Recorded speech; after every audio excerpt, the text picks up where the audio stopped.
धर्म परम स्वतंत्रता है, उसमें आप जो भी होना चाहें हो सकते हैं।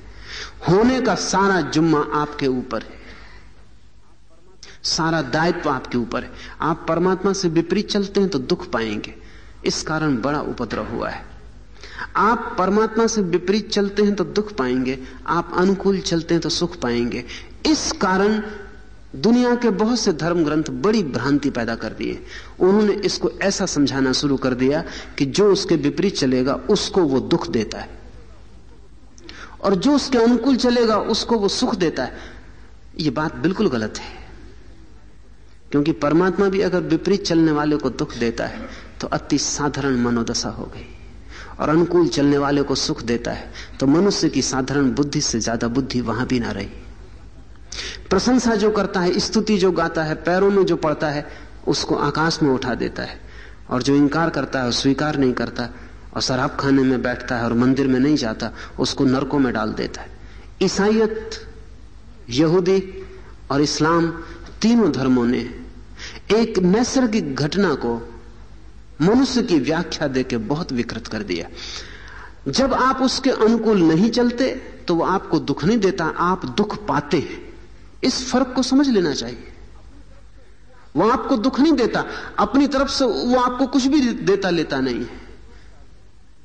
जैसे आप आग में हाथ डालते हैं तो आप जल जाते हैं, आग आपको जलाती है ऐसा मत कहिए।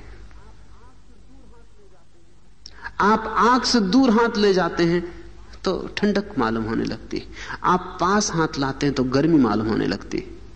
आग अपने स्वभाव से चलती रहती है, ना आपको जलाने को उत्सुक है, ना आपको न जलाने को उत्सुक है।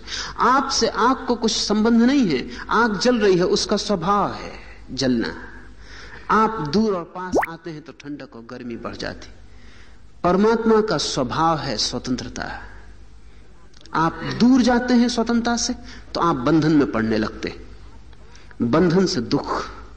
आप पास आते हैं तो आप खुलने लगते, स्वतंत्रता का सुख। लेकिन ये सुख और दुख आपके आने जाने पर निर्भर है, इसमें परमात्मा कुछ करता नहीं, इसमें कोई मोटिवेशन, परमात्मा की तरफ कोई हेतु नहीं है। परमात्मा ना आपको सुख देता है, ना दुख देता, ना स्वर्ग भेजता है, ना नरक भेजता। आप ही जाते हैं, ये आपकी ही यात्राएं हैं, इनसे उसका कोई भी संबंध नहीं है। हाँ, आप नरक जाते हैं तो वो रोकता नहीं, आप स्वर्ग जाते हैं तो वो खींचता नहीं। अस्तित्व आपके ऊपर जबरदस्ती नहीं करता। और ध्यान रहे, अच्छा है कि अस्तित्व जबरदस्ती नहीं करता, क्योंकि अगर अस्तित्व जबरदस्ती करे तो शायद आप फिर कभी भी ठीक ना हो पाएंगे।